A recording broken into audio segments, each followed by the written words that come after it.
ഞങ്ങളുണ്ട്, പിന്നെ നിങ്ങൾ എന്തിനാ വെറുതെ വേറെ പാർട്ടി ഉണ്ടാക്കുന്നത്? മുമ്പൊക്കെ മുസ്ലിം ലീഗിന്റെ സഹോദരന്മാർ എന്നോട് ഇങ്ങനെ പറഞ്ഞുകൊണ്ടിരുന്നത്, നിങ്ങൾ ഇതിനെ ദുർബലപ്പെടുത്തിയിട്ട് നിങ്ങൾ വേറെ എന്തിനാ ഒന്നുണ്ടാക്കുന്നതെന്നാ.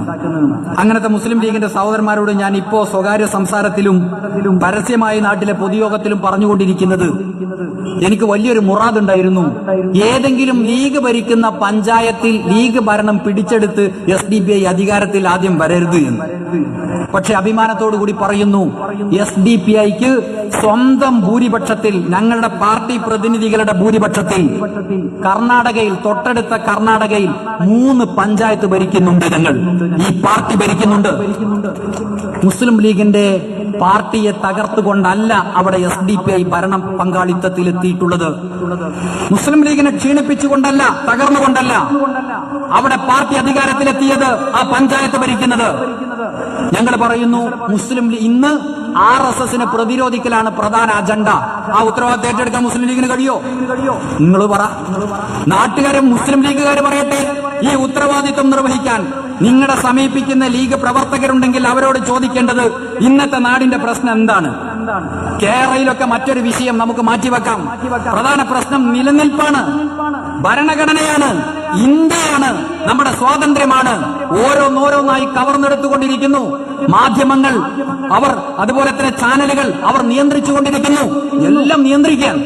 അവിടെയാണ് ഇന്ന് ഇന്ത്യയുടെ പ്രശ്നം RSS ആണ് എന്ന് അവർ പറഞ്ഞാൽ തിരിച്ചു ചോദിക്കേണ്ടത്, RSSനെ പ്രതിരോധിക്കാൻ പറ്റാവുന്ന പാർട്ടി ഏതുണ്ട്? തിരിച്ചു ചോദിക്കുക.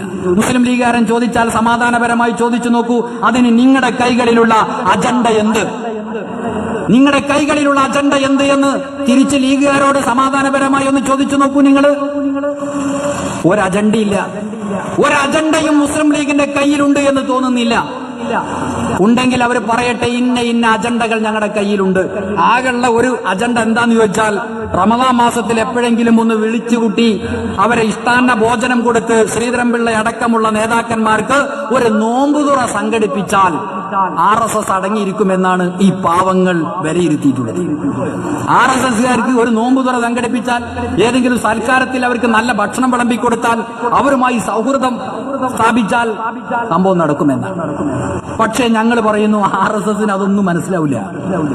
ഇപ്പൊ കുറെ ആളുകളുണ്ടല്ലോ, പലവരും ഞങ്ങളുടെ ഈ പാർട്ടി ഉണ്ടാകുന്നതിന് മുൻപും ഇപ്പോഴും ഞങ്ങൾ പറഞ്ഞുകൊണ്ടിരിക്കുന്ന RSS ആണ് പ്രശ്നം, RSS പ്രശ്നം നമ്മൾ പറഞ്ഞുകൊണ്ടിരിക്കുന്നു. ഞങ്ങളുടെ നാട്ടിലൊരു മതിലുണ്ട്, പുരാതനമായ ഒരു കെട്ടിടത്തിന്റെ മതിലാണ്. ആ മതിൽ നിങ്ങൾ ഇങ്ങനെ പരിശോധിച്ച് നോക്കിയാൽ ഇവിടെയും ചിലപ്പോൾ നിങ്ങൾക്ക് കാണാൻ കഴിയും, RSS ഉയർത്തുന്ന ഭീഷണികൾക്കെതിരെ ജനങ്ങളെ ബോധ്യപ്പെടുത്തിക്കൊണ്ട് ഞങ്ങൾ ഒട്ടിച്ച പോസ്റ്ററുകൾ. ഒരു പക്ഷേ അവിടെ ആ മതിൽ നിൽക്കുന്ന കല്ലിനേക്കാൾ കൂടുതൽ പോസ്റ്ററുകൾ ഞങ്ങൾ ഒട്ടിച്ചിട്ടുണ്ട് RSSനെതിരെ. RSSന്റെ ഭീകരതയെക്കുറിച്ച്, അപകടത്തെക്കുറിച്ച് മുന്നറിയിപ്പ് നൽകിക്കൊണ്ടിരിക്കുന്നുണ്ട്. ഇപ്പൊ എല്ലാവർക്കും ബോധ്യപ്പെട്ടല്ലോ. അന്നൊക്കെ മുസ്ലിം ലീഗ് എന്താ ചെയ്തത്?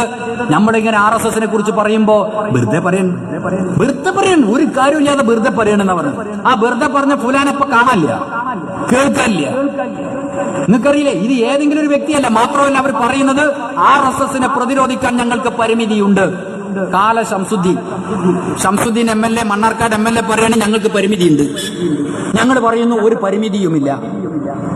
ആരാ വേണ്ടത്? ലീഗ് വേണോ SDPI വേണോ? നിങ്ങൾ തീരുമാനിക്കുക. ഞങ്ങൾ പറയുന്ന ഒരു പരിമിതിയുമില്ല. യുവജന നേതാവ് ഏതെങ്കിലും ഒരു പ്രാദേശിക പൊതുയോഗത്തിൽ ഒരു നേതാവ് പറയുകയാണ് എങ്കിൽ നമുക്ക് വിടാം. പക്ഷെ യൂത്ത് ലീഗിന്റെ ഇന്നത്തെ സംസ്ഥാന ജനറൽ സെക്രട്ടറി PK ഫിറോസ് പറയുന്നു, RSSനെ നേരിടാൻ ഞങ്ങളെ കൊണ്ടാവൂല.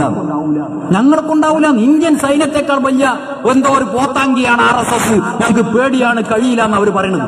എന്നാ ഞങ്ങൾ പറയുന്നത് ഞങ്ങൾക്ക് കഴിയുമെന്ന. അപ്പൊ നിങ്ങൾ ആരൊപ്പം നിൽക്കേണ്ടത്?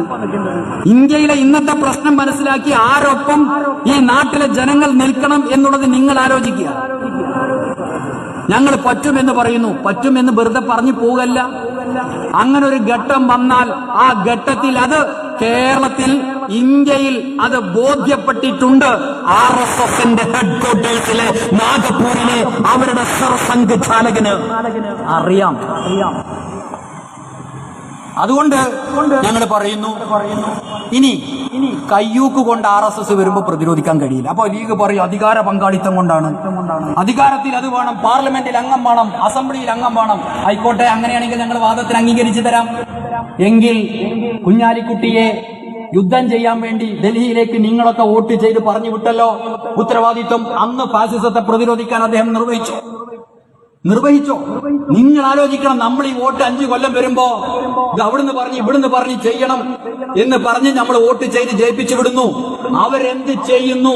ഇന്നത്തെ ഈ സാഹചര്യത്തിൽ അവർ പ്രതിനിധാനം ചെയ്യുന്ന പാർട്ടി എന്ത് നിലപാട് സ്വീകരിക്കുന്നു എന്ന് സസൂക്ഷ്മം നിരീക്ഷിക്കേണ്ട, ചോദ്യം ചെയ്യേണ്ട ഉത്തരവാദിത്വം ഈ നാട്ടിലെ പൊതുസമൂഹത്തിനുണ്ട്.